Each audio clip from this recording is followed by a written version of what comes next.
दोस्तों, आपने कभी सोचा होगा कि ईमेल जो है वो किस तरीके से काम करता है।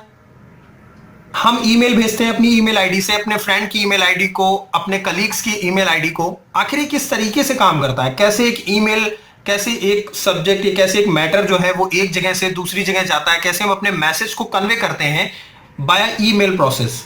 किस तरीके से POP3 protocols, IMAP protocols, SMTP protocols, ये क्या हैं आखिर, किस तरीके से ये यूज होते हैं ईमेल को भेजने के लिए। कैसे ये हम अपने मतलब जब हम एक ईमेल भेजते हैं तो कैसे ये प्रॉपर तरीके से कॉन्फ़िगर्ड होते हैं। बेसिकली हम इसे अपनी मशीन में कैसे यूज करते हैं या फिर हम अपने कंप्यूटर सिस्टम में कैसे यूज करते हैं। और दोस्तों, मैं इस वीडियो में कुछ व्यूअर्स के द्वारा पूछे गए कुछ क्वेश्चंस का आंसर भी दूंगा।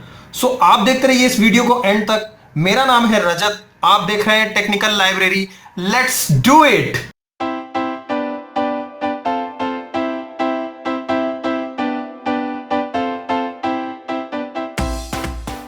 दोस्तों, हम बात कर रहे हैं मेल सर्वर्स के बारे में। तो मेल सर्वर जो है वो एक डेडिकेटेड मशीन होती है जहां पर हमारा मेल रखा होता है, मेल पूरा सर्वर कॉन्फ़िगर्ड होता है।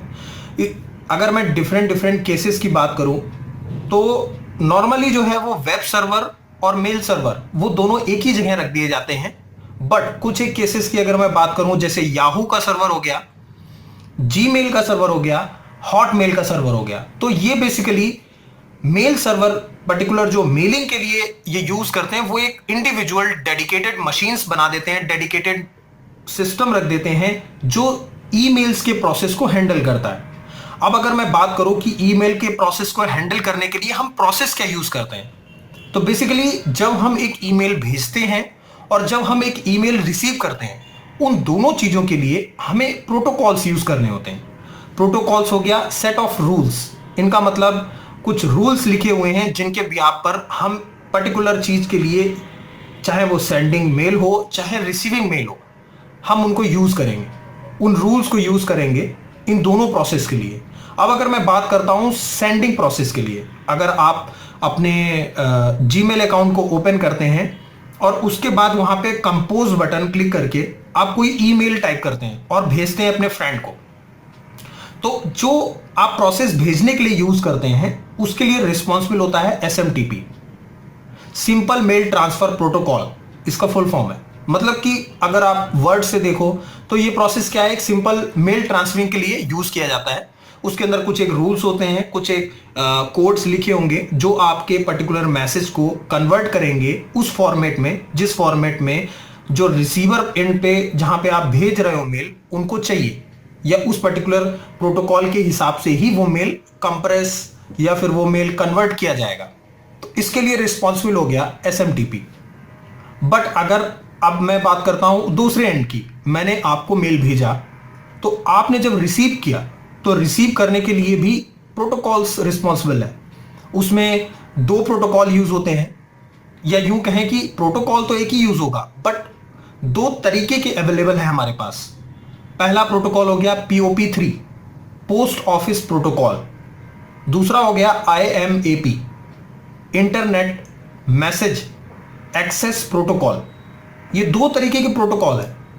अब आपके दिमाग में क्वेश्चन आ रहा होगा कि हम जब मेल भेज रहे हैं तो हमारे पास SMTP नाम का एक प्रोटोकॉल अवेलेबल है, बट जब हम रिसीव कर रहे हैं तो हमारे पास दो तरीके के प्रोटोकॉल क्यों हैं? आखिर इन दोनों में डिफरेंस क्या है? तो मैं आपको बता दूं, इन दोनों में बहुत ही बड़ा डिफरेंस है। जो सबसे बड़ा डिफरेंस ये है कि अगर आप POP3 प्रोटोकॉल यूज करते हैं, जैसे मेरा मैं ऑफिस में अगर POP3 प्रोटोकॉल कॉन्फ़िगर करता हूं अपनी मशीन में, जैसे हमारा जो आउटलुक होता है उसमें मैं अगर POP3.google.com करके लिख देता हूं, तो इसका मतलब ये हो गया कि वो जब मेरे मेल्स मेरे सिस्टम पे रिसीव होंगे तो वो सर्वर से डिलीट हो जाएंगे। जो सर्वर की जहां पे मेरा मेल सर्वर इस्टेब्लिश है या जहां पे मेरा मेल सर्वर कॉन्फ़िगर्ड है, वहां से वो पर्टिकुलर मेल की फाइल या वो ईमेल जो आपने मुझे भेजा है वो वहां से डिलीट हो जाएगा और वो मेरे सिस्टम पे डाउनलोड हो जाएगा। उसके बाद मैं उसको रिकवर नहीं कर सकता हूं अपने मेल सर्वर से। ये POP3 का बहुत ही बड़ा बिग एक तरीके से यूज है। ये यूज होता है सिक्योरिटी पर्पस के लिए। मैं मान लीजिए चाहता हूं कि मेरा जो मेल है वो मेरे तक आए और उसके बाद वो मेन सर्वर से डिलीट हो जाए, मेरी मशीन में ही अवेलेबल रहे। तो उस पर्पस के लिए हमारे पास POP3 अवेलेबल है। अब मैं बात करता हूं IMAP। तो इंटरनेट मैसेज एक्सेस प्रोटोकॉल, इसका काम क्या होता है? अगर आपने कॉन्फ़िगर किया इस प्रोटोकॉल को अपने मशीन्स में या अपने मोबाइल में, तो बेसिकली आप क्या करोगे, आप मैसेज को एक्सेस कर पाओगे और आप वहां पे उसको रीड भी कर लोगे, रिप्लाई भी कर लोगे, मगर वो डिलीट नहीं होगा, वो वहां भी बना रहेगा और आपके सिस्टम पे भी आ जाएगा। अगर आज के टाइम पर जैसे अगर मैं जीमेल की बात करूं तो जीमेल सेटिंग प्रोवाइड करवाता है, जिसमें कि अगर आप POP3 प्रोटोकॉल यूज कर रहे हैं, उसके बाद भी आप ये चाहते हैं कि आपके मेल सर्वर पे भी अवेलेबल रहे और डाउनलोड होने के बाद आपके सिस्टम पे भी अवेलेबल रहे, तो ये इस तरीके की कुछ एक फैसिलिटीज अवेलेबल हैं।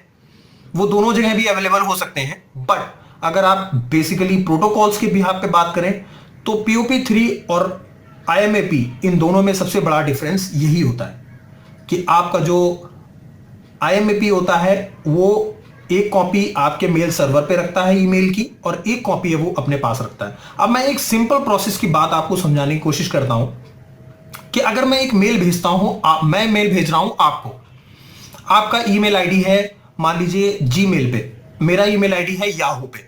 तो जब मैं आपको ईमेल भेजूंगा तो उस टाइम पे SMTP क्या करेगा? SMTP सबसे पहले ISP के पास जाएगा। ISP चेक करेगा कि क्या ये डोमेन जो है वो कहां पे अवेलेबल है, किस पर्टिकुलर सर्वर के ऊपर अवेलेबल है। वो सर्वर की IP एड्रेस पे जाके हिट करेगा, वहां से उसको वो डोमेन मिलेगी। अगर मेल सर्वर वहीं पे स्टेब्लिश है तो वो उसी सर्वर पे डायरेक्टली कम्युनिकेट करना स्टार्ट कर देगा, जो इंटरनल प्रोसेस होते हैं। अगर वहां पे अवेलेबल नहीं है तो वहां पे पार्क्ड IP नाम से, @ करके एक IP नाम से वहां पे फोल्डर बना होगा या वहां पर सेटिंग स्टेब्लिश होगी, जिसमें उस मेल सर्वर की IP लिखी होगी कि अगर कोई मेल आ रहा है इस पर्टिकुलर वेब सर्वर के ऊपर तो ये उसकी IP है, आप इस पे जाके उस मेल को ढूंढो। तो gmail.com वेब सर्वर अगर स्टैब्लिश है मान लीजिए अमेरिका में और उसका मेल सर्वर स्टैब्लिश है इंडिया के अंदर, तो जब मैं ईमेल भेजूंगा, याहू वाला ईमेल भेज रहा है जीमेल को, तो याहू वाले की रिक्वेस्ट जाएगी ISP के पास, ISP की रिक्वेस्ट जाएगी और वो ये चेक करेगी ये रहा वेब सर्वर, तो वो अमेरिका में जाएगा, अमेरिका में जो वेब सर्वर जीमेल का एस्टेब्लिश है वो वहां जाएगा।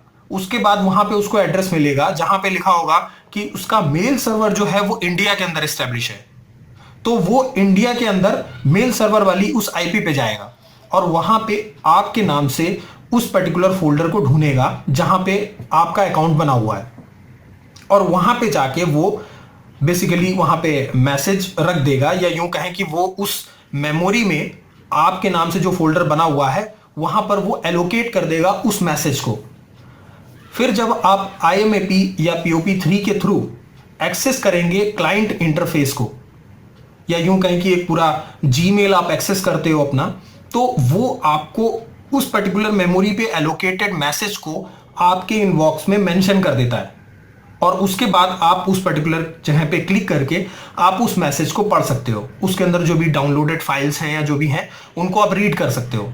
अगर मैं कुछ एक फैक्ट्स की बात करूं तो ईमेल से रिलेटेड कुछ एक बहुत बड़े फैक्ट्स हैं, जैसे कि near about 200 billion messages per day भेजे जाते हैं ऑल ओवर द वर्ल्ड। मतलब अगर मैं इनको काउंट्स करूं करोड़्स में, तो करीबन 20,000 करोड़ मैसेजेस पर डे भेजे जाते हैं। बट एक और सबसे चौंकाने वाला फैक्ट ये है कि इसमें से 70% मैसेजेस या तो वायरस होते हैं या स्पैम होते हैं।